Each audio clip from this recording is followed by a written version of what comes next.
It is so great to be here and joining one of my favorite organizations, Support KC, and Blake and Jenny and Adam and everybody that I've worked with for a number of years. I do a lot of things in the nonprofit education space. Obviously, William Jewell is where I collect my primary paycheck. I'm a professor there, and I teach undergrad students about the nonprofit sector. I also teach a lot of fundraising stuff at UMKC at the Midwest Center for Nonprofit Leadership.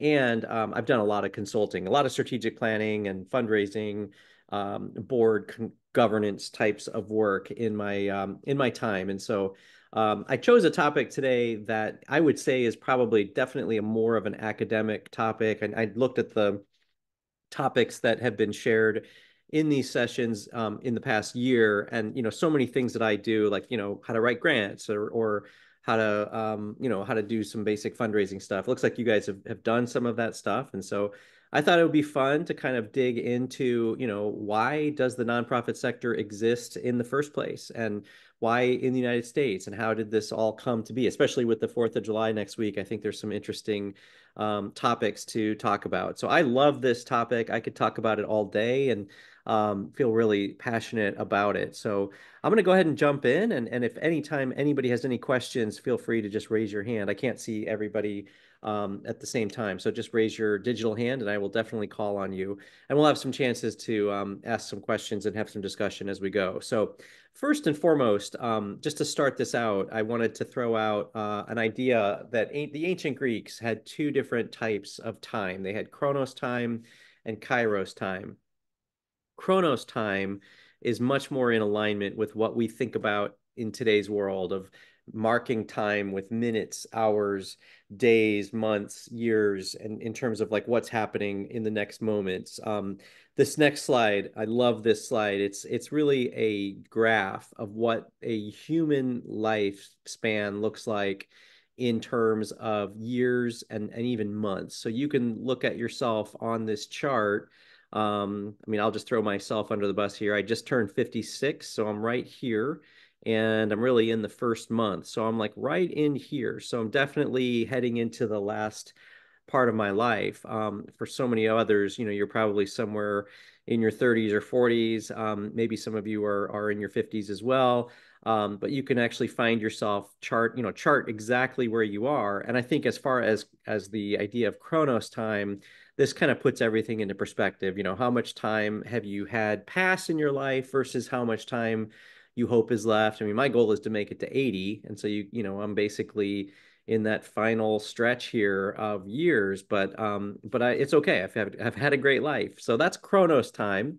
And then Kairos time is something very, very different. Kairos time is a really defining moment. It's something that we all had kind of probably Kairos moments, whether it was when we got married, maybe when a child was born, or a significant moment in our lives. Um, for some of us, those defining moments might come in the work that we do in nonprofits, which is really a lot of what I wanted to talk about. So I wanted to throw out a date here and see if anybody knows when it comes to a Kairos moment. Does anybody know what happened on April 30th, 1993? I'm assuming most of you were alive, maybe a couple of you weren't. Well, it was the day that Tim Berners-Lee released the source code for basically the World Wide Web. And so, he had this idea for the web in 1989, and he published another article after that. And then it was in 1993 when he actually kind of put the source code out and got the first web browser launched. And so talking about a Kairos moment, most of us probably couldn't actually pinpoint the exact date that the internet or the World Wide Web was invented, but certainly that would have been the moment where, I mean, you can think about how much now is possible because of the internet, because of this ability that we have to even do Zoom calls or Google things online. I can't even imagine my life as a college professor, consultant, working, even just personally without the internet. And I'm sure most of you can't either. So that was a Kairos moment. It was a very defining, significant moment. So I want to connect the dots between this idea of tracking time through Chronos and Kairos with philanthropy.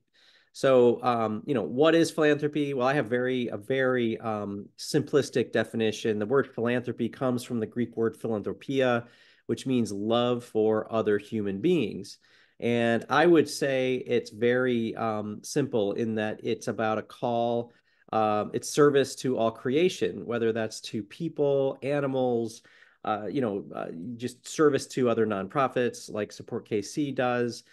It's benevolence. It's doing things because it's the right thing to do. It's because it's goodness. It's because it's something you want to do, not because you have to do it or you're forced to do it. It's action. Philanthropy isn't just sitting back and waiting or watching. I mean, it's actually something that takes a lot of proactivity, and you're moving something forward.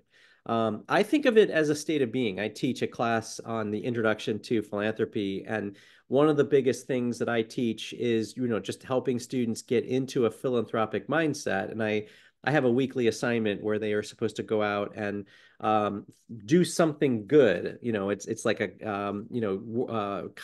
acts of kindness, basically. Maybe it's helping somebody, just randomly that you see on the street, or as you're walking by someone that's struggling with something. Just doing an act of kindness once, at least one time a week. And that's, I think, a lot about what it's like to be in the philanthropic sector. It's a state of being. It's about service. It's about being a servant leader. I think philanthropy is love. And finally, I think in line with leadership, in line with action and a state of being and love, I think philanthropy is all about leadership. It's about being very much engaged, doing things. Obviously, we all came to this work not because we are hoping to make money. We want to make money, but certainly we want to first and foremost serve a cause that's bigger than ourselves, and that's really what distinguishes the nonprofit sector from other sectors. So really just thinking deeply about, what does philanthropy mean to you? Why did you end up in the nonprofit sector versus the corporate or other, small business, government? Why are you here? And what does philanthropy mean to you? And I'm sure everybody is going to have a different answer, because we've all been called to this work in different ways. So transitioning then into civil society. So civil society is it's this space that exists in our in our ecosystem here in the United States, that basically we need to have a space where we can come together and share ideas and come up with solutions to social problems. And so I was very inspired by Krista Tippett's On Being episode, where she really talked about the generative story of our time, and that she was saying that one of our greatest challenges is to rise to our highest human capacities, and basically be able to respond to people and projects in an ecosystem, and learning to join our vulnerabilities and our flourishing. And so I really believe that this idea of a generative story of our time and being part of this is this space called civil society. And so the word civil society, or the phrase civil society, originated in the 1700s with European intellectuals. They were really kind of talking more about, the independent, citizens were independent of their aristocratic states. Basically, if you, know anything about history, European history, before the 1900s, of course, European nations, European kingdoms were all basically ruled by monarchs and aristocrats.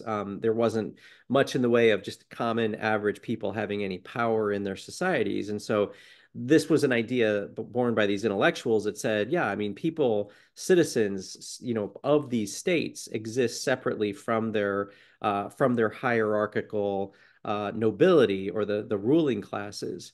This term civil society was revised in the 1980s by other scholars and intellectuals, that this is more of what I think of as the space for citizens to engage with each other, totally outside of government, totally outside of corporate America or corporate structures. And so it's just this space where anybody can just talk to each other and figure out what's important to each other and how to maybe potentially move big ideas forward. And so, today I think, in the past 100 years, we've thought a lot about, civility, participation in government, citizen participation, civic mindedness, civil discourse, being able to have, really good conversation, which obviously, we're heading into the first presidential debate this coming week for for this electoral cycle. And we're not in a good period of a lot of good civil discourse. And we're not really in a space where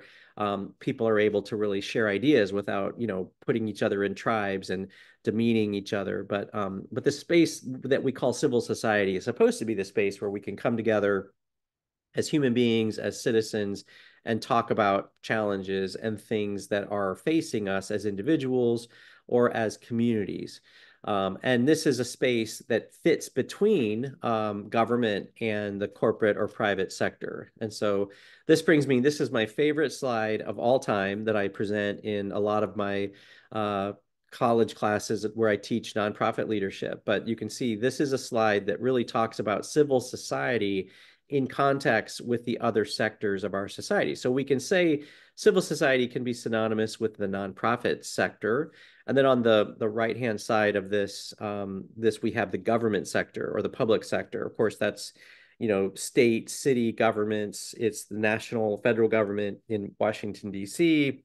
And then on the left-hand side, you have the private sector. You have corporate America, businesses, families. And then in the middle, you have this space where people, citizens, can come together and discuss, solve problems. And then sometimes what emerges from those discussions are solutions. And sometimes those solutions mean, I want to start a nonprofit. I want to start an organization within civil society, within this nonprofit space, that's going to address problems that aren't being dealt with by the private sector or the government sector. So what I like to talk about is that, government can move. I mean, this can shift. Like, government can take care of fewer or greater problems. I'm old enough to remember President Reagan in the 1980s really pulled back the federal government, so his administration really shrunk what the federal government did and kind of made more space for the nonprofit sector, because the federal government was kind of peeling back its support for a lot of federal programs. And then, of course, the private sector is ruled by what's profit, how can we make money, how can we save money, and that line doesn't tend to move. I mean, private sector families aren't always necessarily interested in solving social problems. Government obviously is, but it's ruled by the taxpayers, it's ruled by voters, whereas the private sector tends to be ruled by self-interest or the ability to generate profit. Where civil society or the nonprofit sector exists to kind of fill in the gap between the private sector and the public sector.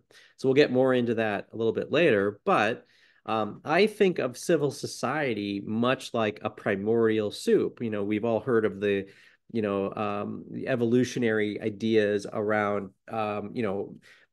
fish then grew legs and then they walked out onto the land and eventually evolved into monkeys and apes and then human beings. And so I think about civil society as a space where you have people coming together, talking about problems.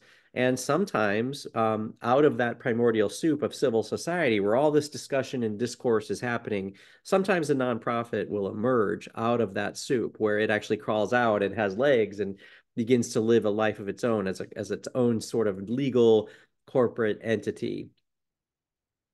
So back to some of the Krista Tippett stuff. I mean, she talked about critical yeast and that this idea of, this primordial soup of our civil society where people come together and, come together to solve problems, generate relationships, and transform our society. It takes, what Krista Tippett and others have called critical yeast. It's this idea that there has to be these ingredients where the people that are involved in these discussions or solving these problems, there's enough of a sense of we've got to do something, we've got to change something before they, will actually form that nonprofit. So this idea of having critical yeast in solving these problems is really important. And then Margaret Mead talk about, these yeasty peoples working in evolutionary clusters or small groups are even more powerful, because you have more than one person who's really elevating this problem and trying to move it forward, out of just kind of a conceptual idea into, the real world, where it becomes a nonprofit or an organization that solely addresses this particular social problem or condition. So yeasty people in small groups of evolutionary clusters can, they have this sense of consciousness and purpose, and they're responsive. And so this leads to this Margaret Mead quote, that never doubt that a small group of thoughtful, committed citizens can change the world. Indeed, it's the only thing that ever has. And so, again, this idea of where do nonprofits come from? How and why do they exist in this country? It doesn't happen without, critical yeast and this idea that people come together in these groups of evolutionary clusters and begin having these conversations and then decide, we're going to take it upon ourselves to make some changes. We want to improve this health issue or this issue of poverty, or we want to improve something in the environment and or with animals. And so they step forward, and that yeast that they have, that kind of makes them exceptional from other people.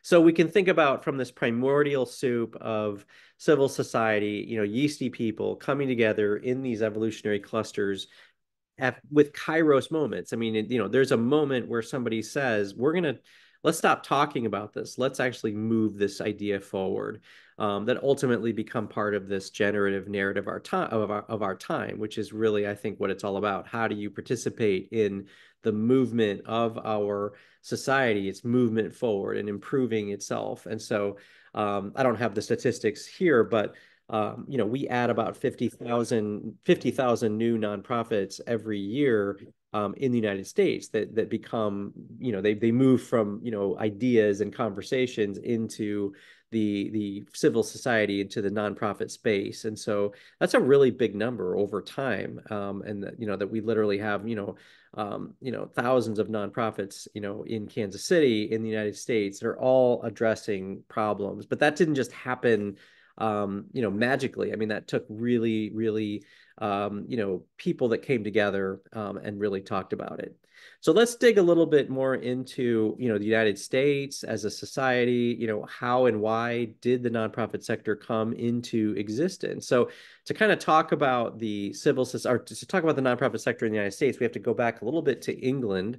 In the Middle Ages, the 14th century poem by William Langland called "The Vision of Piers Plowman." This is a really interesting poem that kind of puts into perspective, getting into the heads of what it was like to be in Europe, in England, in the Middle Ages. And this poem is really addressing, or it's addressed to people of nobility, people of wealthy nobles who are really, ultimately, their goal is to get to heaven.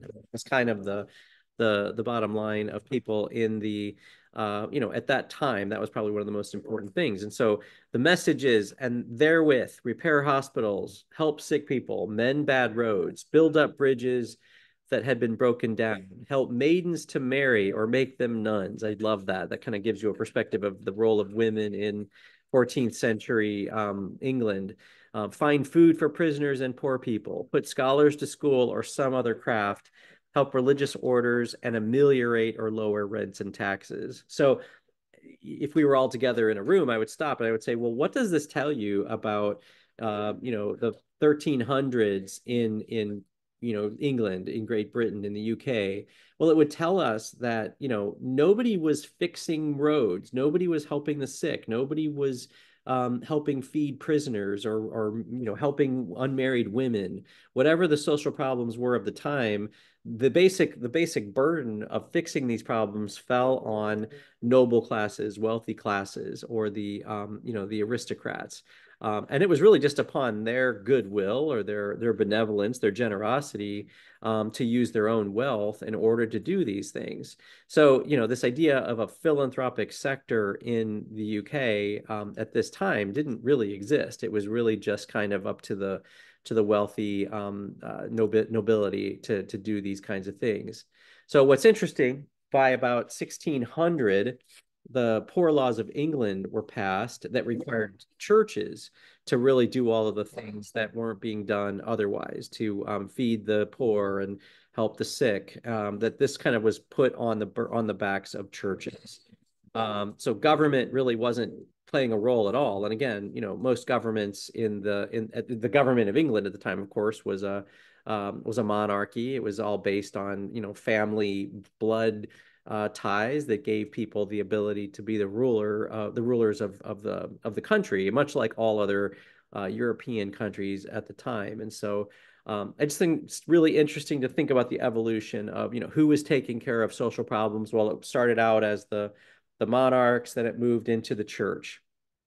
So fast forwarding to the colonies, when we think about the colonies, in 1492 being ultimately established here in the United States, well, pre-American Revolutionary, the pre-American Revolutionary period was still very much we were a British colony, and so there wasn't much need for the nonprofit sector, and most everything was taken care of through government. And of course, that was the whole idea of breaking away from, the revolution was based on, kind of having our own ability to make decisions and not tax ourselves and send all the money over to England, but to have more control. And so there wasn't a lot of voluntary or nonprofit needs in the colonies as we know it today.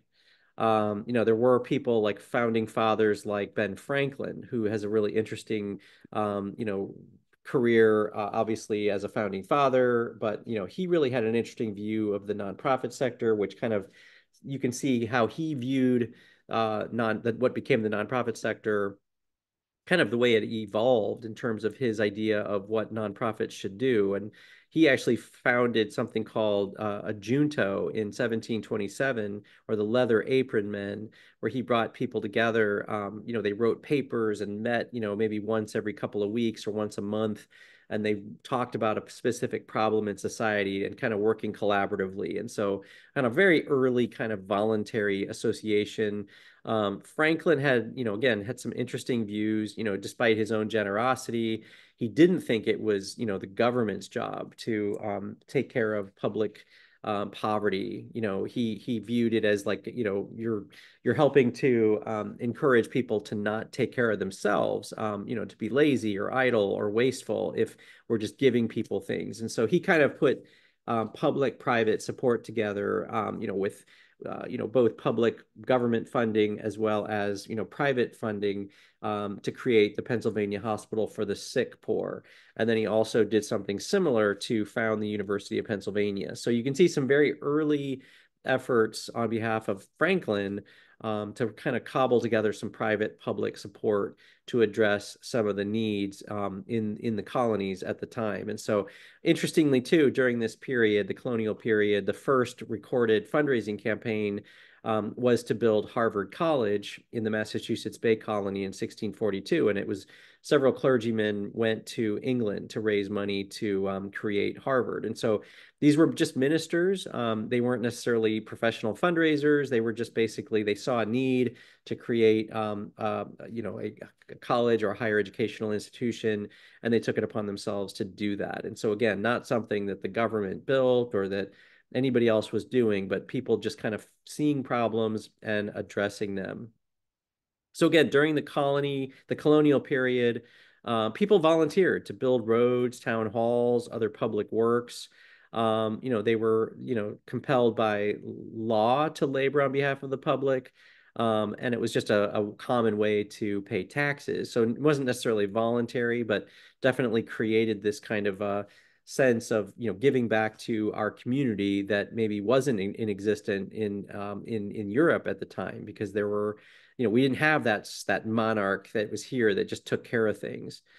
So the American Revolution, created this whole idea for a less government, less interventionist state, and really changed, it kind of created this need for a nonprofit sector. And so it really wasn't until the 1800s that we start to see this strong nonprofit sector emerge.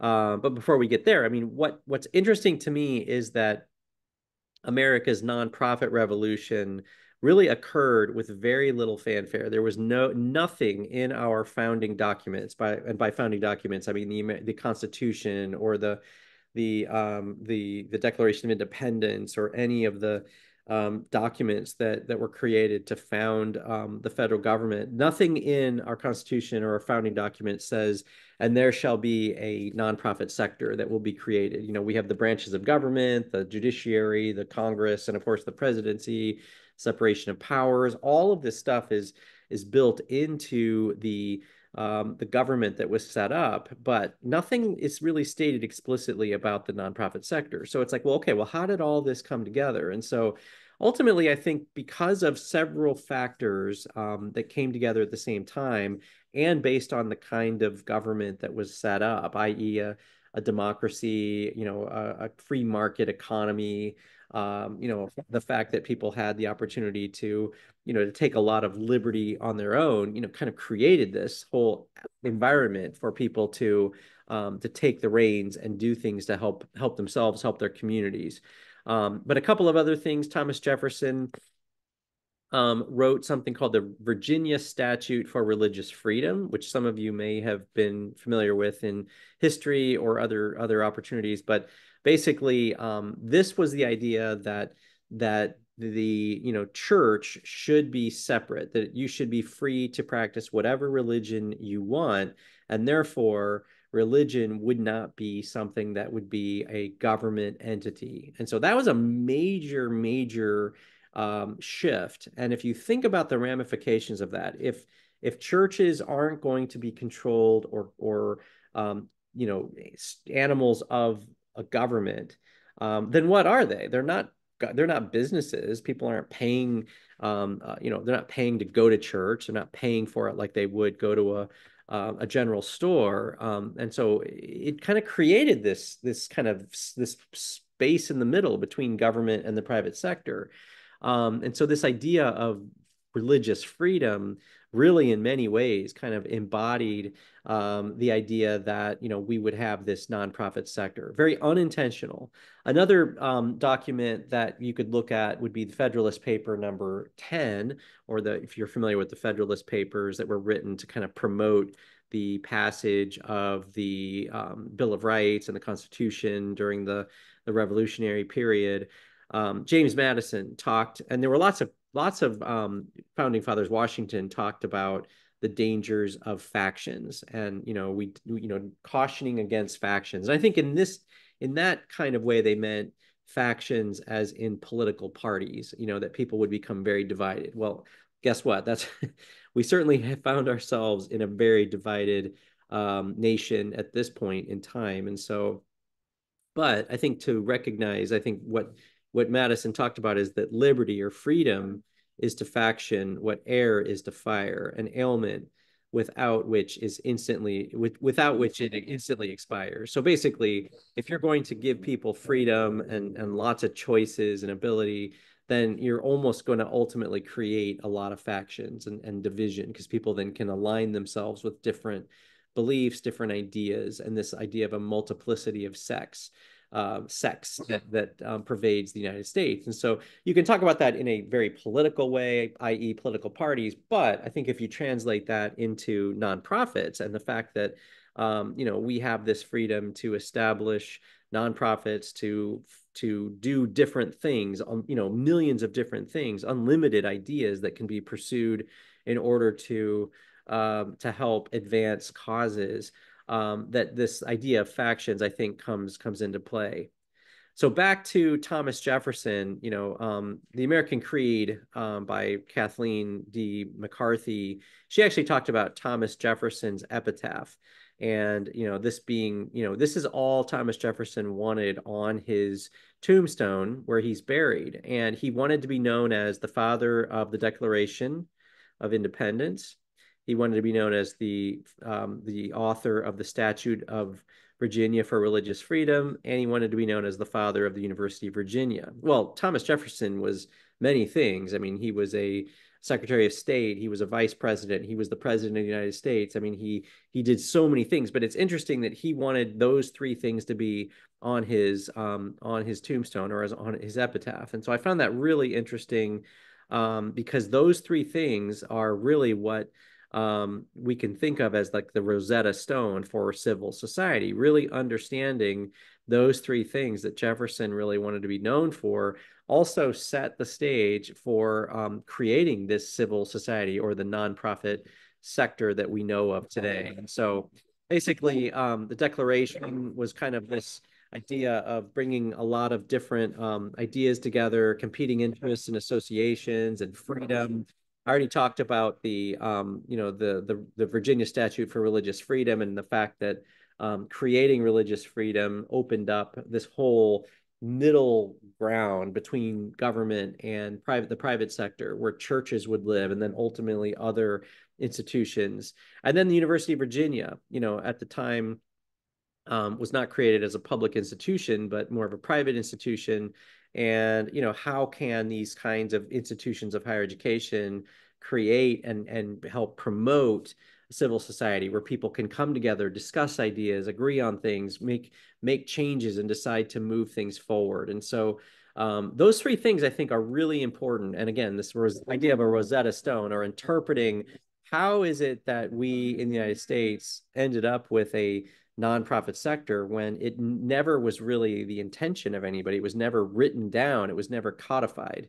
So another factor in really understanding where we are today and how we came to be as an American civil society or American nonprofit sector is Robert Putnam's idea of social capital theory. And again, social capital theory is a great topic. I wish we had time to really explore it and talk about it. But social capital exists when people in communities come together and help support each other. I can ask the question of, did you grow up in a neighborhood where your parents let you go outside and play, and your parents didn't have to stand outside and watch you? Well, if you grew up in a neighborhood where you could go outside and play and your parents either weren't home or were inside, then they felt like there was probably a healthy amount of social capital, that people in your neighborhood were looking out for each other, that there was a certain degree of trust and reciprocity, that people were, kind of looking out for one another. And so this idea of social capital exists, to some degree or another in every society. And in some societies, there's very little or none. In other societies, there is a great deal. And so we can talk a lot about in the United States, at different periods of our history, probably our grandparents' day or parents' age, where, people joined, Rotaries and Kiwanis clubs and bowling leagues and things like that. Lots of social capital where people were gathering together to do things socially or even civically. There's less of that today, but I would argue the internet to some degree does create social capital, maybe not in your neighborhood, so to speak, but certainly around issues that are important. And so, I think that Robert Putnam's big kind of aha was that, regions or societies where there's large numbers of nonprofits, volunteer associations are more democratic.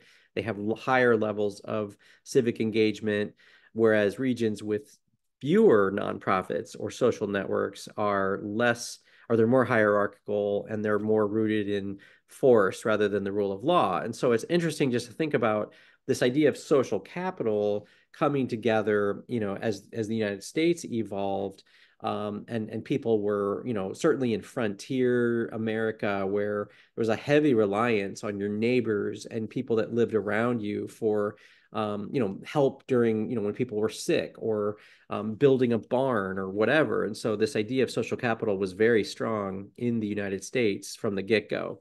So getting to the 1800s, of course, after the Revolution and as the United States was coming into its own, the 1800s saw, these large membership, nonprofit kinds of organizations that sprung up to solve social problems. And these included the American Temperance Society. That was the group that was trying to outlaw alcohol. So, of course, by the 1920s, they had succeeded, and we had outlawed alcohol, and they had very strong ideas about that.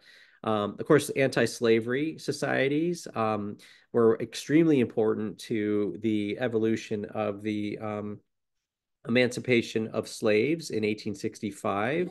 Of course, the American Civil War was fought over a lot of things, but ultimately the question of slavery was decided. But lots of these nonprofit anti slavery or emancipation types of organizations were pushing that very strongly.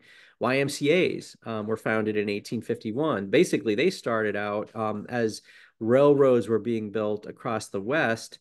People that were building these railroads needed places to stay. They needed places to sleep at night. And so these YMCA's were built in small towns and big cities as railroads were being built. And so kind of an interesting way to solve a social problem. Knights of Columbus, it's a Catholic men's organization that it became in existence in 1882. And then finally, the National Congress of Mothers, you would know them today as parent-teacher associations in schools all across the nation. They were founded in 1897. So you can see these sort of roots of the nonprofit sector that we know today were really starting to take root in the 1800s. So then moving along, I can't talk about civil society and the awakening of the nonprofit sector without talking about my friend Alexis de Tocqueville. He wrote Democracy in America and published it in 1835. Well, he was a Frenchman who came to the United States as a traveler, really just to he was interested in the penal system or the prison system and the way that we were dealing with prisoners, but really just became interested in the United States as an entity and kind of a social enterprise. And he had some really interesting observations. So his observations were that the United States was what he called exceptional. Now, we might think of ourselves as exceptional today because the United States, we like to think of ourselves as better than everybody. But what de Tocqueville meant by that wasn't that the United States was better, but it was different, that it was just a very different place compared to Europe of the 1830s.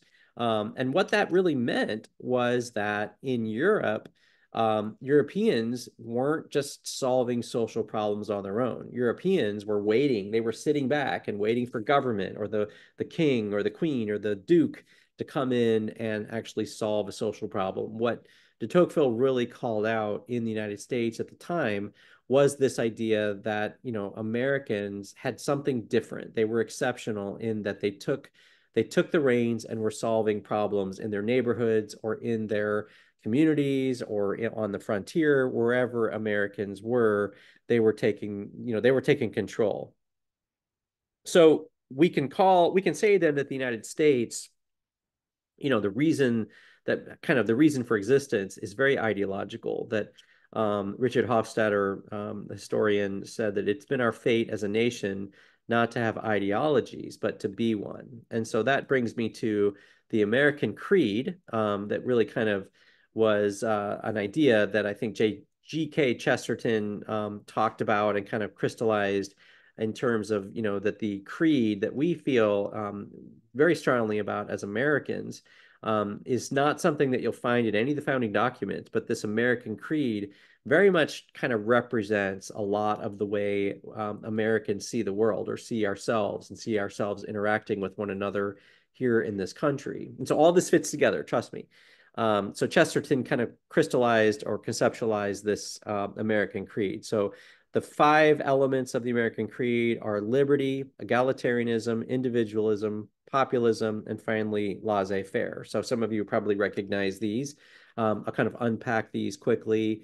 Liberty is very simple. It's just freedom. We as Americans feel very strongly about freedom, and that's been a very big differentiator between the United States and other countries. Of course, not as much today as it was, 200 years ago or 100 years ago. Although many countries are not free, we definitely were founded with this idea of having a sense of freedom and ability to, have this sense of being able to choose for ourselves. How do we want to live? John Locke talked about a lot about natural liberties versus other types of liberties. Of course, liberty is a big theme of the Bill of Rights, and of course the Declaration of Independence, that liberty and the pursuit of happiness are cornerstones for us as Americans. Egalitarianism is a word many of you may not recognize. Egalitarianism is a fancy word for equality. So equality is, very important to us as Americans, equal opportunity, social equality. The entire civil rights movement, is very much all about equity and equality, and trying to help get people, at least to an equal playing field or equal footing. But basically, especially as we look at Europe, 200, 150 years ago, the United States was always focused on equity, and that you could be whatever you want to be in the United States versus, in other countries, you were fixed. You were born into a social class and you couldn't move. Individualism. I've been talking about individualism this whole time, which is really the idea that, we have the ability to make our own way in the world. Another way to say that is, you can pull yourself up by your own bootstraps. The Constitution and a lot of our founding documents really kind of focuses on, individual rights, and we have the right to do a lot of things as individuals. This idea of individualism was really strong in the Western frontier, that, you didn't have to rely on anybody but yourself, your family, that you were kind of there and you had to kind of take care of your own. So you can see in many ways, like individualism and egalitarianism are in some way in conflict. I mean, egalitarianism is like, no, we need to kind of bring everybody together on equal footing, where individualism is saying, no, you have to kind of take care of yourself. And so these are ideas that, when I mentioned earlier, Franklin was talking about, he didn't really support government just providing open-ended benefits to people because he thought it made them lazy or entitled.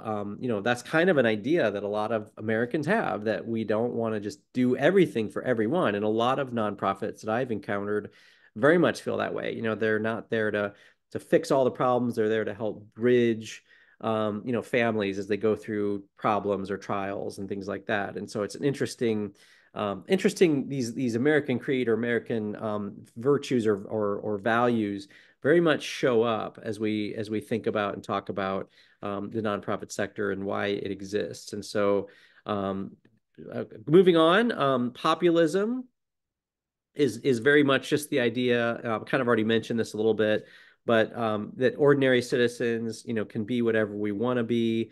We can, grow up and be doctors or ministers or lawyers. Again, that we're not necessarily fixed by our, where we were born or what family we were born into, and so that we can do whatever we want to do. So. And then finally, laissez-faire is this idea that government, should play a minimal role in the private sector. That the levying taxes, regulating private business is really kind of better to kind of left without a lot of government interference. So a lot of the way American values have evolved shifted in the 20th century during the Great Depression, World War II, because, we really started to see a big shift in what the federal government was doing for Americans. And so, FDR with the New Deal to try to lift the nation out of, really economic strife and problem, really began creating these large, government programs, Social Security being one of the legacies of his administration, and really taking a look at what Americans come to rely on as far as government. And so again, thinking about, this was a little bit of a Europeanization of American politics, in that, again, what really made America exceptional was that Americans kind of did for themselves. They didn't rely on government, and they felt very strongly about that, and that Americans were free, and that they believed very much in equity.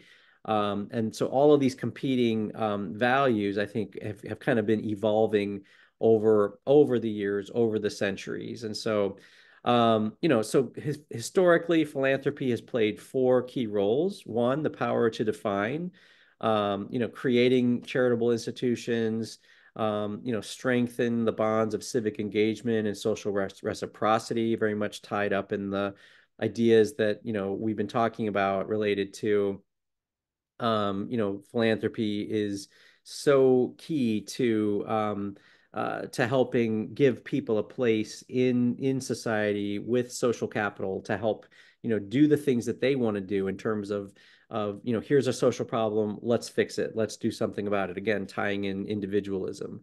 Public-private partnerships, private citizens, not necessarily, government officials, people in elected office, but people can take a direct hand in government affairs by forming these public-private partnerships. Creating a nonprofit gives us the space and opportunity to do that. Social advocacy, petitioning the government. That's one of the founding tenets in the Bill of Rights.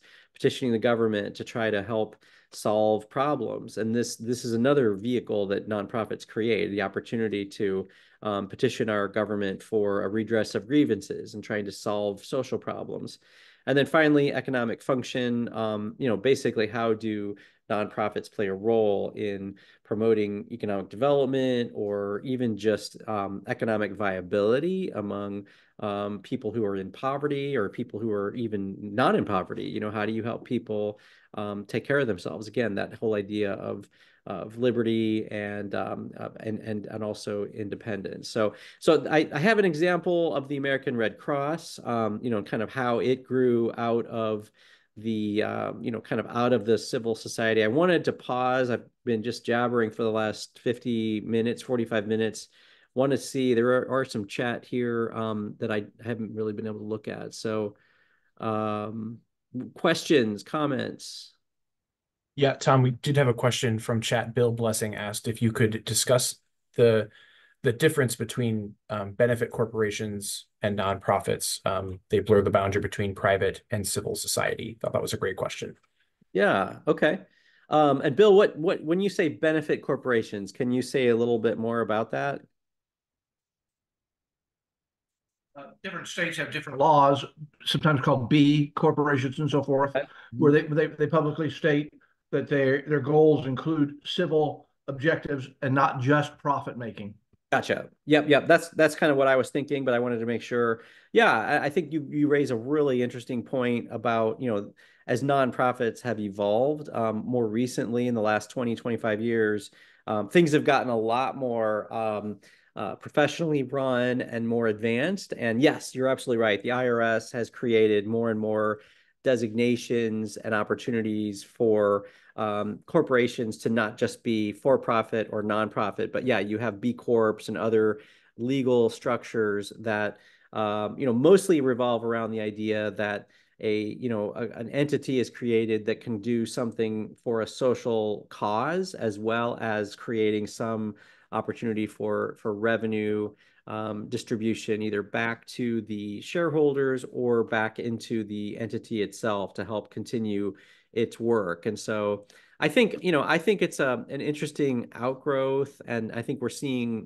more and more of these kinds of models. I don't know that I feel like I just think it's an interesting kind of evolution of the sector of the nonprofit space that we're seeing, even more advances in what we think of as nonprofits and as people come together to solve social problems in very entrepreneurial ways.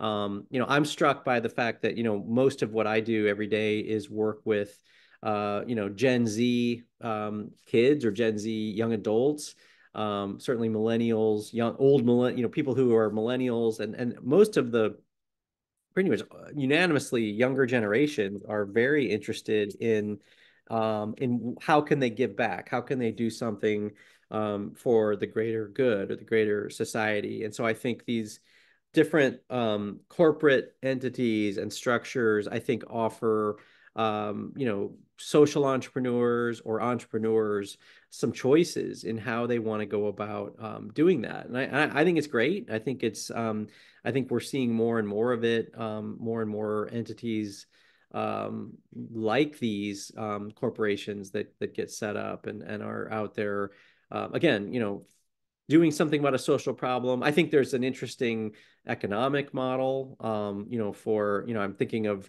like Tom's Shoes, I know is one that I don't know if that's still what they're called, but there are people they don't mind spending a little bit more money on a product if they know it's going to benefit the environment or help out homeless people, or some other kind of social cause. And so yeah, so I think, and I think in general, nonprofits today need to be very thoughtful about how they are setting up their programs and endeavors. So they are, they're not just relying on donations. They're not relying on just grants. They're figuring out revenue streams based on people paying something for a good or a service, and then the nonprofit can benefit and then operate on those revenues. So I don't know if that exactly answered your question, but I guess I feel like it's a good step evolutionary wise, as we've looked at the nonprofit sector in the United States.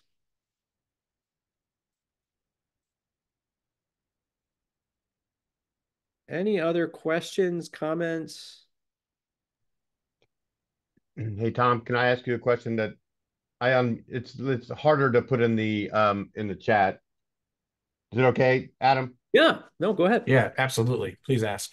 So it's hard to formulate, but how do you feel about the increasing professionalism, I guess, of nonprofits as a sector? I mean, some people might argue that it's, that it's too professional, that they're playing, that the executives are overcompensated, that they're acting too much like corporations. I mean, is there a sense that maybe it's gone too far?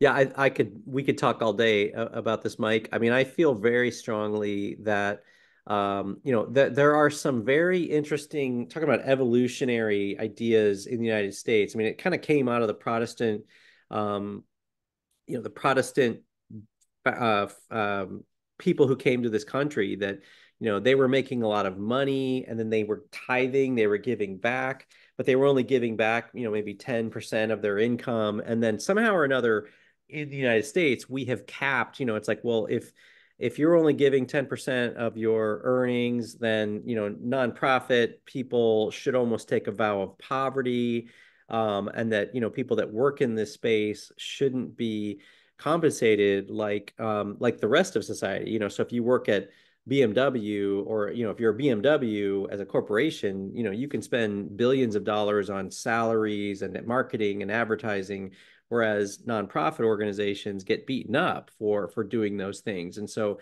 I'm a big proponent of paying nonprofit leaders, paying nonprofit professionals a market rate, especially in today's economy where we have 3 or 4% unemployment. I mean, we have to work really hard at recruiting and retaining our workforce. And so I think, if you want to have good nonprofit organizations that are being run professionally and they're out doing things, creating social change and measuring that social change and being able to demonstrate their outcomes, you have to pay, for that kind of professional talent.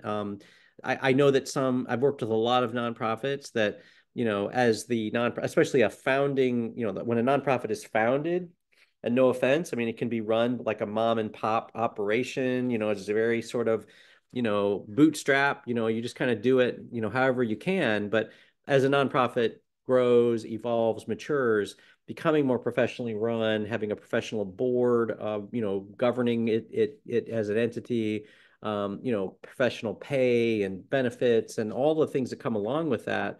We've definitely seen over the last 35 years the maturing of the sector, and I think it's a great thing. And I don't think there's anything wrong with professionally run nonprofits. I don't think that means that as a nonprofit you can't still be very relationship based, and that you're still connecting with people and building strong relationships based on all the things that I talked about, love and leadership, respect, all those things are still important.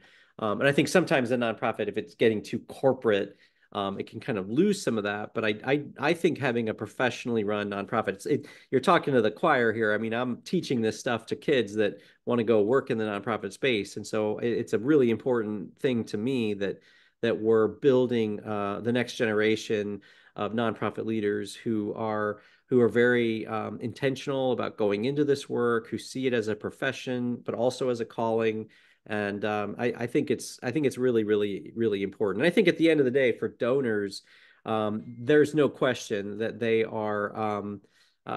are providing funding for a nonprofit, and then they feel really good about it. They're seeing, return on their investment in terms of social change and social good.